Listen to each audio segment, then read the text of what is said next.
Hello అందరికీ welcome back to my channel. ఎప్పుడు vlogs తీసినా సింగిల్ డే వీడియోనే పోస్ట్ చేస్తున్నాను కదా అని చెప్పి ఇంకసారి అయితే ఒక 2 days వ్లాగ్ని అయితే షూట్ చేశాను. ఇదైతే మండే ట్యూస్డే 2 days వ్లాగ్ అండి. మండే అయితే పూజ కంప్లీట్ చేసుకున్నాను. ఆ రోజు ఇంట్లో మ్యాంగోస్ ఉన్నాయి, ఇంకా అవే ప్రసాదంగా పెట్టేసి అయితే పూజ అయితే చాలా సింపుల్ గా చేస్తాను. ఆ రోజు మార్నింగ్ బ్రేక్ఫాస్ట్ కి ఇడ్లీ వేసాను. చట్నీ అయితే ఇంకేం ప్రిపేర్ చేయలేదు, అంటే చట్నీ చేసేంత టైం కూడా లేదు. ఒక పక్క మా హస్బెండ్ కి మా నాన్నకి కూడా లేట్ అవుతుందని చెప్పి ఇన్స్టెంట్ గా చట్నీ అయితే చేస్తాను. ఈ ఇయర్ అయితే మాకన్నా ముందే మా అమ్మమ్మ వాళ్ళు అయితే పచ్చడి పట్టుకున్నారు. టేస్ట్ చూడమని ఇచ్చిన మాగే పచ్చడిలో కొంచెం పెరుగు వేసి అయితే కలిపేసాను. ఇంకా అదే ఇన్స్టెంట్ చట్నీ అనమాట. టిఫిన్ చేయడం అయిపోయాక ఫస్ట్ బియ్యం కడిగైతే పెట్టేస్తాను, ఇంకా అదే స్లోగా అవుతుందని చెప్పి ఈ లోపు కర్రీ కూడా ప్రిపేర్ చేసుకోవచ్చు అని చెప్పి మా కన్నయ్యకి అయితే టీవీ పెట్టేసి నేనైతే ఇలా కిచెన్ లోకి వచ్చేసాను. అంతే ఏదో పారిపోయినట్టే కూడా నా వెనకాలే వచ్చేస్తాడు. వచ్చేటప్పుడు వాడితో ఒక చైర్ కూడా తీసుకొస్తాడు. సో దాంట్లో కూర్చుంటాడు అంటే అబ్బాయి అలా కూర్చోడు అనమాట. పైనుంచి అన్ని కిందకు పంపేదాకా వాడికి మనసు ఆగదు. నా పనులు ఏమో నాకు సరిపోవన్నట్టు, నాకు ఏదో హెల్ప్ చేసినట్టు నా చుట్టూ తిరుగుతూ 1కి 10 పనులు అయితే కల్పించేస్తాడు మా కన్నయ్య. నాకు తెలియకుండా మా హస్బెండ్ అయితే మా కన్నయ్యకి టాయ్ ఆర్డర్ చేశారు. నేను చూసుంటే వెంటనే ఆర్డర్ అయితే క్యాన్సిల్ చేసేద్దును. ఎందుకంటే మా కన్నయ్య ఏజ్కి ఇలాంటి కాస్ట్లీ టాయ్స్ అన్ని వేస్ట్ అనమాట. ఏ టాయ్ కొన్నా సరే, కొన్నా కొత్తలైతే చాలా ఇంట్రెస్టింగ్ గా ఆడుకుంటాడు. ఒక 2-3 days అయ్యాక ఇక దాని వంక కూడా చూడనమాట. దాన్ని పైనుంచి కిందకి పాడేయడం, లేదంటే విరగ్గొట్టడం అలా చేస్తూ ఉంటాడు. ఇక్కడ ఒక పక్క అయితే రైస్ ఉడుకుతుంది, ఇంకొక పక్క అయితే మసాలాకి అన్ని ప్రిపేర్ చేసుకున్నాను. ఇంకో పక్క ఆనియన్స్ కూడా బాగా ఫ్రై అయిపోయాయి. మిక్సీ పట్టుకున్న మసాలా పేస్ట్ కూడా వేసి అయితే బాగా ఫ్రై చేసుకోవాలి. మసాలా బాగా ఫ్రై అయ్యాక సరిపడా సాల్ట్ కారం వేసుకుని అయితే మిక్స్ చేసుకోవాలి. ఇంతకీ ఏం కర్రీ చేస్తున్నాను కూడా చెప్పలేదు కదా. ఇదైతే కాజు మష్రూమ్ కర్రీ. ఫస్ట్ అయితే ఆయిల్లో కాజు అండ్ మష్రూమ్ అయితే ఫ్రై చేసి పక్కన పెట్టేసుకున్నాను. ఈ మష్రూమ్ ని డైరెక్ట్ గా వేసి కూడా కర్రీ ప్రిపేర్ చేస్తారు. వన్స్ అలా చేస్తే నాకైతే అస్సలు టేస్ట్ నచ్చలేదు అనమాట. ఇంకా అప్పటి నుంచి ఆయిల్ ఫ్రై చేసి కర్రీ చేస్తాను. కానీ అయితే ఇంకా మార్నింగ్ నుంచి అమ్మమ్మిళ్ళు అంటున్నాడు అని చెప్పి ఇంకా లంచ్ కంప్లీట్ అయిపోయాక మా పెద్దమ్మ వాళ్ళ ఇంటికి అయితే వెళ్ళాము.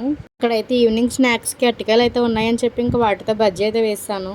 ఇవైతే అస్సలు ఆయిల్ పీల్చలేదు అనమాట, చాలా బాగా వచ్చాయి టేస్టీగా. అటికే బజ్జీలు వేసాక కొంచెం పిండి అయితే మిగిలిందనమాట. ఇంకా వేస్ట్గా పడేలాక కొన్ని ఆనియన్స్ అయితే కట్ చేసి ఇంకా బజ్జీలా వేస్తాను. అదే ఆనియన్ పకోడీకి అయితే పిండి అయితే మనం కొంచెం గట్టిగా మిక్స్ చేయాలి కదా. సో ఇదైతే ఇంకా అలా లేదని చెప్పి ఇంకా బజ్జీలా వేస్తాను. వేసింది ఎలా అయితే ఏంటి, టేస్ట్ ముఖ్యం అన్నట్టు టేస్ట్ అయితే చాలా బాగా వచ్చాయి. ఈవినింగ్ అయితే ఇంకా మా ఇంటికి కూడా వచ్చేసాము. మండే ట్యూస్డే పూజ చేసుకునే మూల సండే ఈవినింగ్ గ్యాస్ అంతా క్లీన్ చేసుకుంటాను. ఇదైతే మా కన్నయ్య సిరప్ బాటిల్ బాక్స్ అనమాట. వేస్ట్ గా పక్కన పడేసానని చెప్పి ఇంకా అలా కట్ చేసి అయితే గ్యాస్ పక్కన పెట్టేసుకున్నాను. ఆఫ్టర్నూన్ మష్రూమ్ కర్రీలో మష్రూమ్స్ అన్ని అయిపోయాయి, ఓన్లీ గ్రేవీ మిగిలిందని చెప్పి ఇంకా నైట్ డిన్నర్ లోకి ఆలు కర్రీ కూడా చేశాను. ఇక్కడతో మండే వ్లాగ్ అయితే కంప్లీట్ అయిపోయింది. ఇంకా నెక్స్ట్ డే ట్యూస్డే అని చెప్పి ప్రసాదానికి నేనైతే ఇక్కడ చలిమిడి ప్రిపేర్ చేసుకుంటున్నాను. బియ్య పిండిలో బెల్లం పాలు వేసి అయితే మిక్స్ చేసుకుని ఉండలా చేసి పైన కడిగి పెట్టుకుని పెసరపప్పు కూడా వేస్తాను. చలివిడి చేసామంటే కంపల్సరీగా పానకం కూడా పెడతాం కదా ప్రసాదంగా, సో అది కూడా ప్రిపేర్ చేస్తాను. ప్రతి మంగళవారం అయితే మా హస్బెండ్ రాలైతే వెళ్తున్నారు అభిషేకానికి. సో ఇంకా నాకైతే ఇంకా కుదరక నేనైతే ఇంట్లోనే పూజ అయితే చేసుకుంటున్నాను. మా కన్నయ్య సుబ్రహ్మణ్యేశ్వర స్వామి ఇచ్చిన గిఫ్టే కదా, అందుకే నాకు మంగళవారం చేయడం అయితే చాలా ఇష్టం. ఎప్పుడో ఒకసారి కుదరని టైంలో తప్ప ఇప్పటి వరకు అయితే మంగళవారాలు చేయడం అయితే అసలు ఆపలేదు. పూజ అయ్యాక కాసేపటికి మా వీధిలోకి చెత్త తీసుకువెళ్లే వాళ్ళు వచ్చారనమాట. వాళ్ళైతే టీ పెట్టమని అడిగితే ఇంకా నేనైతే టీ పెట్టి ఇచ్చాను వాళ్ళకి. ఎవ్రీ ట్యూస్డే అయితే మా ఇంట్లో పులిహార చేసుకుంటాను. ఎందుకంటే రోజైతే ఉల్లి వెల్లుల్లి తినకూడదు కదా అని చెప్పి నాకు ఇంకేం కర్రీస్ చేయాలో కూడా ఐడియా రాదు. ఈ పులిహార అయితే చాలా ఈజీగా అయిపోతుందని చెప్పి జస్ట్ రైస్ వండి పక్కన పెట్టేసుకు తాలింపు పెట్టేయడమే కదా అని చెప్పి ఇంకెక్కువ ఇదే చేస్తాను. ఆ రోజు నిమ్మరసం అయితే చాలా తక్కువ ఉందని చెప్పి ఇంకా చింతపండు కూడా వేసి అయితే పులిహార చేశాను. టేస్ట్ అయితే చాలా బాగా వచ్చింది. ఈవినింగ్ అయిందంటే కంపల్సరీ పనులు అయితే స్టార్ట్ చేసేయాలి కదా. ఫస్ట్ అయితే మా వాడి పక్క బట్టలు అయితే మడత పెట్టేశాను. ఇంకో పక్క అయితే గ్రైండర్లో పప్పు కూడా నలుగుతుంది అనమాట. నెక్స్ట్ డే ఈవినింగ్ అయితే మా పెద్దమ్మ వాళ్ళ ఇంటికి వెళ్ళాను. పచ్చడి తిరగలుపుతుంది వీడియో తీసుకోవచ్చని. పచ్చడి పట్టినప్పుడేమో వీడియో తీయడం అయితే ఎలాగో కుదరలేదని చెప్పి ఇంకా తిరగలిపి రోజు అయితే వెళ్ళి వీడియో తీసుకున్నాను.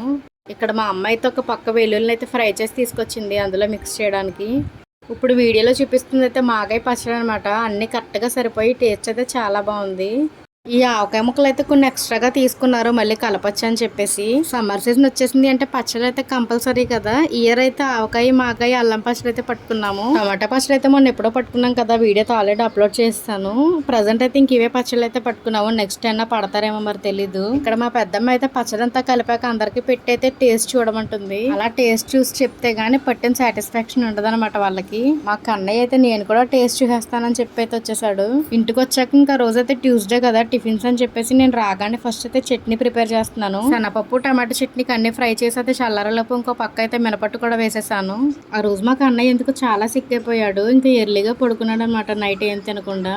ఇక్కడైతే 2 days వ్లాగ్ ని అయితే ఎండ్ చేస్తున్నాను. వీడియో నచ్చితే లైక్ చేయండి. ఛానల్ ఎవరన్నా ఫస్ట్ టైం చూస్తే సబ్స్క్రైబ్ కూడా చేసుకోండి. Bye bye.